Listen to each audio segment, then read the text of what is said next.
জয়গুরু। পরম প্রেমময় পরম দয়ালের চরণে শত সহস্র কোটি আভূমি প্রণাম জানাই। আপনাদের প্রতি প্রত্যেককে আন্তরিক জয়গুরু জানাই। আজকের আলোচনার বিষয় হলো যাজন কাদের কাছে করতে হয়।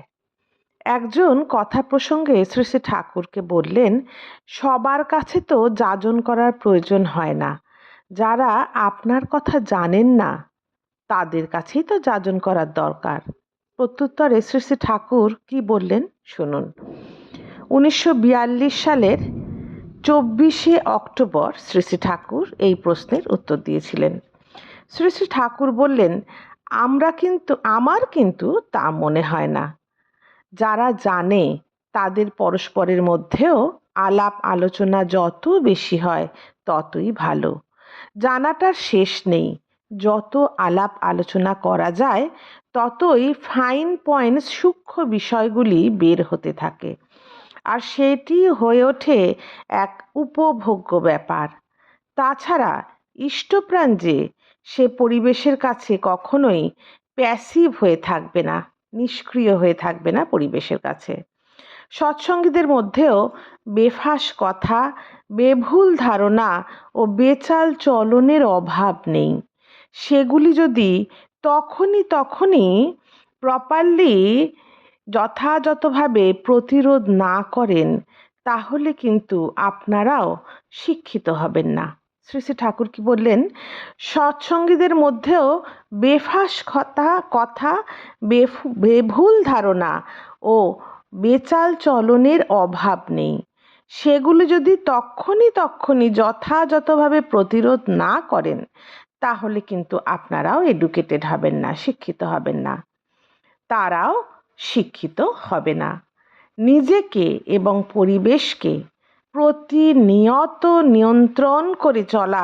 নিয়ন্ত্রণ করার তালে থাকতে হবে। নিজেকেও পরিবেশকে প্রতিনিয়তই অ্যাডজাস্ট অর্থাৎ নিয়ন্ত্রণ করার তালে থাকতে হবে। নিজেদের কারোর ভেতর কোনো অবাঞ্ছনীয় গাঁট দেখা সত্ত্বেও যদি চুপ করে বসে থাকি, স্থান কাল পাত্র অনুযায়ী তার নিরসনে যা করণীয় তা যদি না করেন, কিংবা তথাকথিত ভালো মানুষের মতো সায় বা প্রশ্রয় দিয়ে যান, তাহলে কিন্তু আপনি নিজেই নিজের ক্ষতি করলেন। একদিন দেখবেন ওই গার্ড বা নট আপনার অজ্ঞাতে আপনাকেই পেয়ে বসেছে। আবার যার নট বা গার্ডটা খুলে দিলেন না সে তো কষ্ট পাবেই, এবং সে আবার তার পরিবেশকে ইনফেক্ট বা সংক্রামিত করতে থাকবে।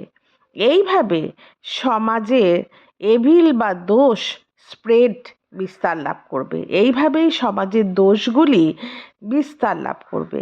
তাহলেই দেখুন নিজেদের মধ্যেও প্রতিনিয়ত সজাগ যাজনের প্রয়োজন কতখানি। একটা মুহূর্ত অসতর্ক ও অলস হয়ে আছেন কি শয়তান সেই মুহূর্তে তার জাল বিস্তার করতে করতে এগিয়ে চলবে।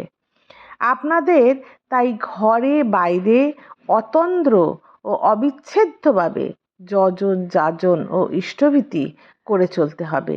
নইলেই কালের কবল ও ছোবল থেকে রেহাই পাওয়া দুষ্কর হবে। অনেক মানুষ অনেক দিন ধরে যজন যাজন ইষ্টভীতি না করায় অনেক কিছু আজ ভগবানের বেহাতি হয়ে গেছে। আপনারা নিরন্তর কঠোর তপস্যা না করলে এ সঙ্গীন অবস্থার প্রতিকার হবে না। যাজন করতে গেলে কোন দিকে লক্ষ্য রাখা দরকার, এই বিষয়ের ওপর একদিন একজন শ্রী শ্রী ঠাকুরকে জিজ্ঞাসা করলেন, একটা মানুষের কাছে যাজন করতে গেলে প্রধানত কোন দিকে লক্ষ্য রাখা দরকার? প্রত্যুত্তরে শ্রী শ্রী ঠাকুর যা বলেছিলেন সেটি এখন আমি বলবো। 1943 সালের 1 জানুয়ারি শ্রী শ্রী ঠাকুর এই কথাটি বললেন। প্রধানত লক্ষ্য রাখতে হবে তার মানসিক ভাবভূমির ওপর।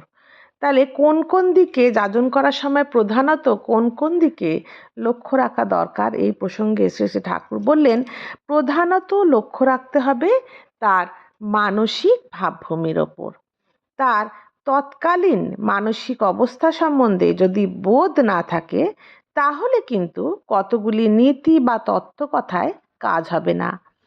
মনের অবস্থা বুঝে কথা বললে মানুষ সাধারণত টক করে ইন্টারেস্টেড হয়ে ওঠে। শুধু যাজনের বেলায় নয়, মানুষ নিয়ে চলতে সব সময় এইসব দিকে লক্ষ্য রাখতে হবে। তাহলে কার কাছে যাজন, একটা মানুষকে যাজন করতে গেলে প্রধানত কোন দিকে লক্ষ্য রাখা উচিত, এই প্রসঙ্গে শ্রী শ্রী ঠাকুর বিশেষ জোর দিয়ে বললেন, প্রধানত তার মানসিক ভাবভূমির ওপর লক্ষ্য রাখতে হবে। তার তৎকালীন মানসিক অবস্থা সম্বন্ধে যদি বোধ না থাকে, তাহলে কিন্তু নীতিকথায় বা তত্ত্বকথায় কোনো কাজ হবে না। মনের অবস্থা বুঝে কথা বললে সাধারণত মানুষ ইন্টারেস্টেড হয়ে ওঠে। শুধু যাজনের বেলায় নয়, মানুষ নিয়ে চলতে এটি বিশেষ দরকার। এইবার একজন শ্রী শ্রী ঠাকুরকে জিজ্ঞাসা করলেন, নতুন জায়গায় গিয়ে কেমন করে যাজন করতে হয়? প্রত্যুত্তরে শ্রী শ্রী ঠাকুর বললেন, প্রত্যেক জায়গাতেই দুই চারজন পরোপকারী শ্রদ্ধেয় ব্যক্তি থাকেন। এইসব বিশিষ্ট ব্যক্তির আতিথ্য গ্রহণ করা যায় এবং তাদের ইন্টারেস্টেড করে তুলে তাদের মাধ্যমে যদি স্থানীয় জনসাধারণের কাছে ইন্ট্রোডিউস বা পরিচিত হওয়া যায়, তাহলে কাজের পক্ষে সুবিধা হয়। কারণ যাকে মানুষ শ্রদ্ধা করে তার কথার ওপর অনেকখানি গুরুত্ব দেয়, আর নিজের আচার আচরণ, চাল চলন, কথাবার্তা, এক কথায় সমগ্র ব্যক্তিত্ব শ্রদ্ধোদ্দীপী হওয়া চাই, যেন তোমাদের দেখে মানুষ একটা মধুর ও মনোহর আকর্ষণ করে। জনচিত্তে যতখানি শ্রদ্ধা সৃষ্টি ও রক্ষা করতে পারবে, ততই তোমাদের কাজের ভূমি অনর হবে। কথাবার্তা বলে শুধু সাময়িক শ্রদ্ধা সৃষ্টি করলে চলবে না, সেটাকে বজায় রাখা চাই। বলা মাফিক আচার আচরণ যদি চরিত্রগত না হয়, তাহলে কিন্তু কারোর প্রতি মানুষের শ্রদ্ধা বেশি দিন বজায় থাকে না। সেই দিক দিয়ে খুব সাবধান হতে হয়। মানুষের সঙ্গে মেলামেশা ও কথাবার্তার ব্যাপারেও পরিমাপ চাই। মাত্রা ছাড়িয়ে গেলে তখন আর তার আগ্রহ থাকে না।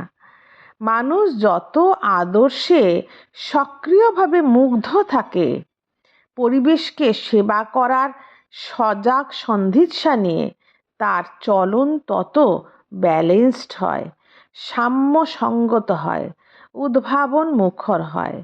তার আলাপ আলোচনা, সেবা চর্চা, লোক ব্যবহার, পরিস্থিতি ও পরিবেশের প্রয়োজন অনুযায়ী নিত্য নতুন ভঙ্গিতে আত্মপ্রকাশ করে ইষ্ট স্বার্থ প্রতিষ্ঠার অভিসারে অগ্রসর হয়।